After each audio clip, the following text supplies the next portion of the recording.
बड़ी सुंदर मेहरारू अपनी मरद के समझावे लागल, कमाए यदि जइहा हर दिशा में कमाए जइहा, लेकिन पूरब दिशा को नहीं जइहा। मेहरारू को हक कैसे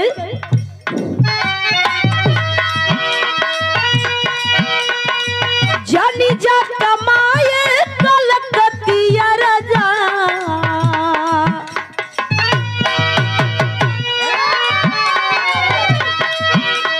जानी जा कमाए कलकतिया राजा, मारली सवतिया मतिया राजा।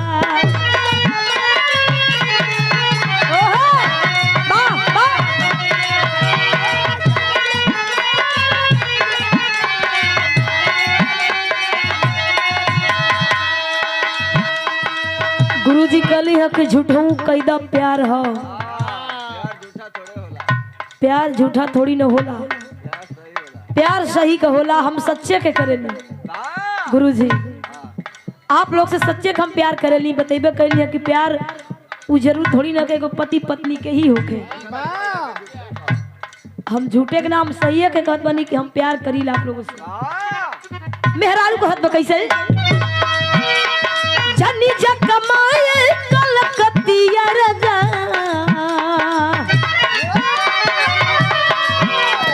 जानी जा कमाए कलकतिया राजा, मारली सवतिया मतिया राजा।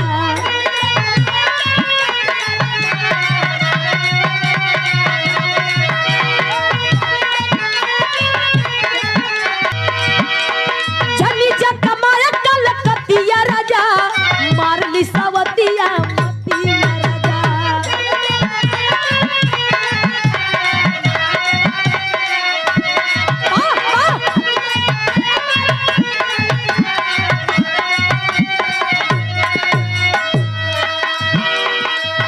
लाली उठ लाली कनवा के बाली, सुन होई ना की के नथिया राजा। लाली उठ लाली कनवा के बाली, तड़पेला ना की के नथिया राजा। वाह वाह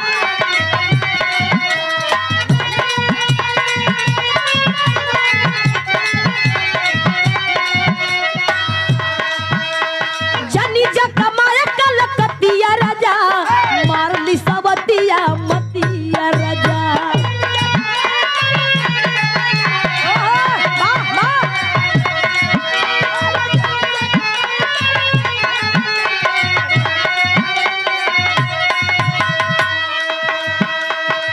तमाम गीत आ गई मार्केट में, का करबा गवैया से ज्यादा सुनवैया लोग भी परेशान रहेला कि कुछ नया हो। हर तरह के लोग आइल बा लागल। देखा पहले लोग माता बहनों पहनावा पहने इतना अच्छा लगे, लेकिन अब जवन जीन्स और टी शर्ट चल गई बा,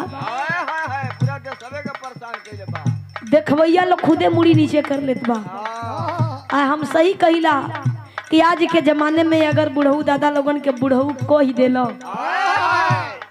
आवत नहीं जाता, खाली इतने लोग हे बुढ़ऊ तन साइड हो जा, घाव लग जाई, तो करे तू हमके बुढ़ऊ कहले ह मनो अपने के बूढ़ लोग समझत ना। मेहरारू अपनी मरद से कहे का कहे मास्टर,